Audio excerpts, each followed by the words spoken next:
La mission d'observation dépêchée à Cotonou par l'Union africaine, UA, dans le cadre de la présidentielle de ce dimanche, a été reçue en audience, samedi 10 avril, par le président de la Cour constitutionnelle. Cette mission est allée s'enquérir du rôle de la Cour et de l'évolution des préparatifs pour un scrutin transparent et apaisé. Au sortir de la rencontre, Bernard Makuza, chef de la délégation, a fait savoir que sa visite à la Cour constitutionnelle est tout à fait classique puisqu'il s'agit de la mission d'observation de l'UA qui est envoyée à Cotonou dans le cadre de la présidentielle, comme cela se fait un peu partout dans tous les États membres.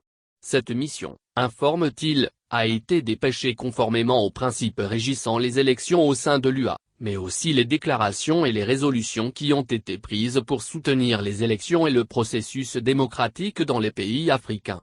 La mission de l'UA au Bénin est donc en rapport avec les instruments nationaux, régionaux et internationaux, souligne Bernard Makuza. Quand on arrive dans un pays pour cette fonction, on doit s'enquérir auprès des autorités, des institutions, de tous les autres partenaires politiques dans le processus électoral pour nous informer du rôle de chaque institution dans le processus électoral et personne ne doute du rôle d'une Cour constitutionnelle dans le processus électoral.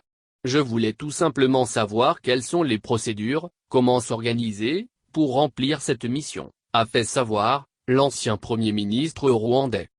Outre la haute juridiction, son équipe entend rencontrer un éventail d'acteurs politiques et institutionnels que ça soit les partis politiques de l'opposition ou de la majorité, la commission électorale et les ministères. Bernard Makuza martèle qu'une mission d'observation électorale, comme la sienne, ne remplace pas les institutions nationales mais elle peut formuler des recommandations au terme du processus.